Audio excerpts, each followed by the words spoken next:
हिंदू धर्म में बहुत सी मान्यताओं के आधार पर हमें वैज्ञानिक कारण मिल जाते हैं।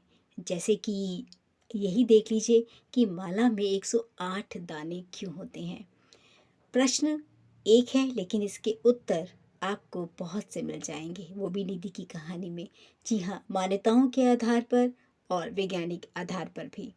तो चलिए मैं आपको बताती हूँ निधि की कहानी में कि माला में 108 दाने हैं क्यों। लेकिन इससे पहले ये भी जानना ज़रूरी है कि माला जिससे हम जाप करते हैं और जिससे हमें एक शांति अनुभव होती है, आखिर वो माला होती क्या है। देखिए, प्राचीन काल से ही जप करना भारतीय पूजा उपासना का एक अभिन्न अंग रहा है। जप के लिए माला की ज़रूरत होती है, जो कि रुद्राक्ष की हो सकती है, तुलसी, वैजयंती, स्फटिक, मोतियों या नगों से बनी हो सकती है। इनमें रुद्राक्ष की माला को जप के लिए सबसे अच्छा माना गया है। इसके पीछे भी कारण है, क्योंकि इसमें कीटाणुनाशक शक्ति के अलावा एक चुंबकीय शक्ति, विद्युतीय शक्ति भी पाई जाती है। अंगिरा स्मृति में भी माला का महत्व बताया गया है।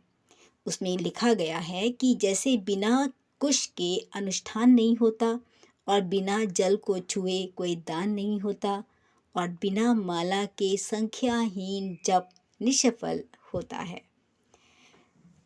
योग चूड़ामणि उपनिषद में माला में 108 दाने ही क्यों होते हैं, उस पे भी कहा गया है कि हमारी सांसों की संख्या के आधार पर ये बात योग चूड़ामणि उपनिषद में कही गई है कि सांसों के आधार पर 108 दानों की माला की स्वीकृति की गई है। वो कैसे? 24 घंटों में एक व्यक्ति 21,600 बार सांस लेता है। चूंकि हमारे 12 घंटे दिनचर्या में निकल जाते हैं, बचे 12 घंटे वो देव आराधना के लिए होने चाहिए। अब चूंकि 10,800 सांसों का उपयोग इष्ट देव को स्मरण करने में लगा देना चाहिए योग चूड़ामणि उपनिषद के हिसाब से, लेकिन इतना समय देना हर किसी के लिए संभव नहीं होता। इसलिए इस संख्या में से आखिर के 2 शून्य हटाकर शेष 108 सांस में ही प्रभु स्मरण की मान्यता प्रदान की गई है। एक और मान्यता है, वो सूर्य पर आधारित है। हम सबको पता है एक वर्ष में सूर्य 2,16,000 कलाएं बदलता है।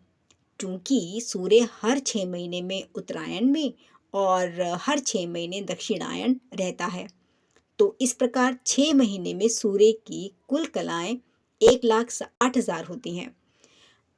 इसमें अंतिम 3 शून्य हटाने पर हमें 108 अंकों की संख्या मिलती है। इसलिए माला जाप में 108 दाने सूर्य की एक एक कलाओं के प्रतीक है। और एक और मान्यता ज्योतिष शास्त्र के अनुसार भी है कि पूरा ब्रह्मांड को 12 भागों में बांटने पर आधारित है। 12 भागों को राशि की संज्ञा दी गई है। पूरे ब्रह्मांड के जो 12 भाग हैं उन्हें राशि की संज्ञा देने पर हमारे शास्त्रों में प्रमुख 9 ग्रह माने जाते हैं। इस तरह 12 राशियां और 9 ग्रहों को अगर हम मल्टीप्लाई करते हैं, उसका गुणनफल आता है, वो 108 आता है। तो यह संख्या संपूर्ण विश्व का प्रतिनिधित्व करने वाली सिद्ध हुई है। एक और चौथी मान्यता ये भी है कि भारतीय ऋषियों की कुल 27 नक्षत्रों की खोज पर आधारित है। चूंकि प्रत्येक नक्षत्र के 4 चरण होते हैं, अतः इनके गुणनफल, इनको इनकी मल्टीप्लाई की जो संख्या आती है वो 108 आती है, जो कि बहुत पवित्र मानी जाती है। इसमें श्री लगाकर श्री 108 हिंदू धर्म में धर्माचार्यों, जगत गुरुओं के नाम के आगे लगाना बहुत ही सम्मान प्रदान करने का सूचक माना जाता है। माला के 108 दानों से यह भी पता चल जाता है कि जप हमारा कितनी संख्या में हुआ है। और दूसरे, माला के जो ऊपर वाला भाग का एक बड़ा दाना होता है, जिसे सुमेरु कहा जाता है, उसका भी बहुत विशेष महत्व है। क्योंकि माला की गिनती सुमेरु से शुरू कर माला समाप्ति पर इसे उलटकर फिर शुरू से 108 का चक्र शुरू किया जाने का विधान बनाया गया है। इसलिए सुमेरु को लांघा नहीं जाता। एक बार जब माला पूरी हो जाती है तो अपने इष्ट देव का स्मरण करते हुए सुमेरु को हम अपने मस्तिष्क से स्पर्श करते हैं। और ऐसा माना जाता है कि ब्रह्मांड में सुमेरु की जो स्थिति है सर्वोच्च होती है।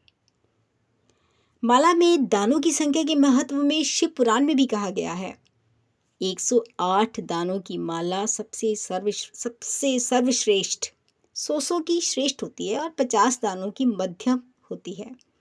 शिव पुराण में ये भी कहा गया है कि अंगूठे से अगर हम जप करते हैं तो मोक्ष मिलता है, तर्जनी से शत्रु नाश होता है, मध्यमा से धन प्राप्ति होती है और अनामिका से शांति मिलती है। कुल मिला के माला जाप से हमें फोकस करने में, कंसंट्रेशन करने, एकाग्रता बढ़ती है, जो कि हमारे जीवन यापन में, जीवन जीने की कला को दिन ब दिन सुधारती है। इसमें हमारा ही फ़ायदा है। अगर हम फोकस रहेंगे तो कोई भी गोल अपना अचीव कर सकते हैं। आपको ये जानकारी कैसी लगी ज़रूर बताएं। लाइक, शेयर, सब्सक्राइब करना ना भूलें। आप सबका दिन शुभ हो।